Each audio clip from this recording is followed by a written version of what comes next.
dear our farmers, I always begin by thanking you so much for always following the work we do. And as I said, personally, I have a lot of passion towards this sector, towards the livestock sector, because as farmers, we are willing to do a lot of investments, we are willing to change a lot of things, but sometimes we don't know what to do, and sometimes in agriculture there's a lot of learning on the job.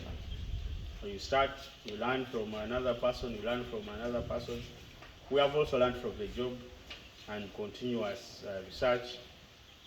We believe that we can be able to advise each other and develop the knowledge together and make this place a better farm. Now, I'm in this section here, and this section, the animals range from, you said they range from 100? 130. They range from 130 to 240 kilos. And I've been saying it several times that when we put young animals in feedlots, they do not fatten. Those animals are going to concentrate on growing.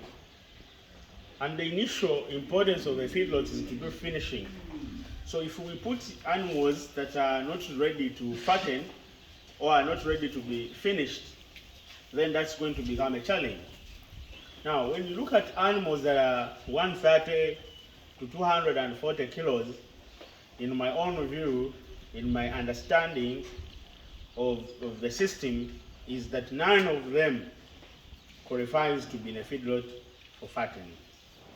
So if we have supposed at least to start from 250 kilos, where we believe that those animals will be, but 270, 300, the better.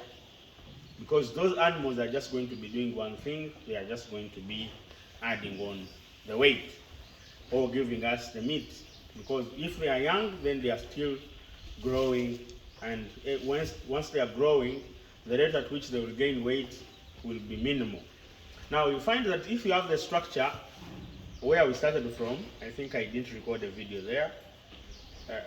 I will show you the animals that I'm talking about. The animals that are mature, the animals that are going to concentrate and are going to add weight. Now, should you have these ones and then you have the other ones, however much the other ones are together and they're going to feed okay because they're in the same range, but if these ones are not adding in the weight, at the end of the day, the other ones are adding in the weight. At the end of the day, we are going to make a loss. Because the profits that are made from the other side, where we have animals that are mature enough, are going to be consumed by the fact that these ones are not gaining. So if we decide to do the feedlot on the calculation on the average, our average goes down. So that's something that we are going to improve as we move forward, to make sure that we are doing what is right.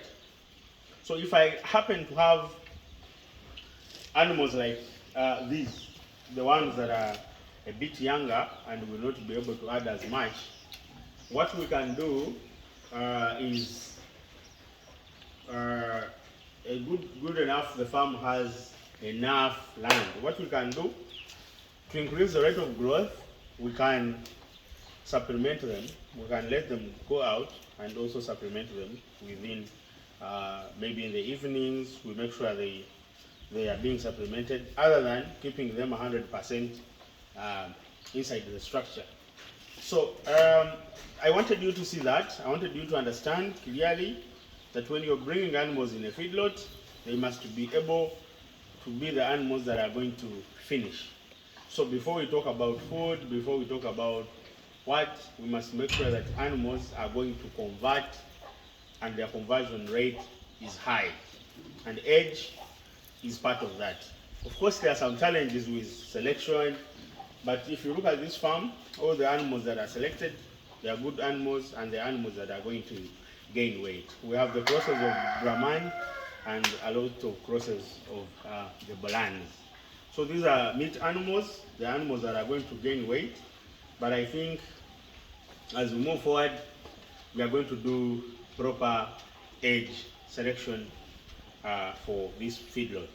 So once we sort those challenges, we believe that we are going to do much better, and we are going to move forward. Of course, for quite a time, there are several things that I want to talk about of our environment in the feedlot system of Uganda. And please watch that in our next video. I want to thank you and appreciate you for using Raw Brand products, our milk booster concentrate, our fattening meal, our goat and calf pellets, our blocks.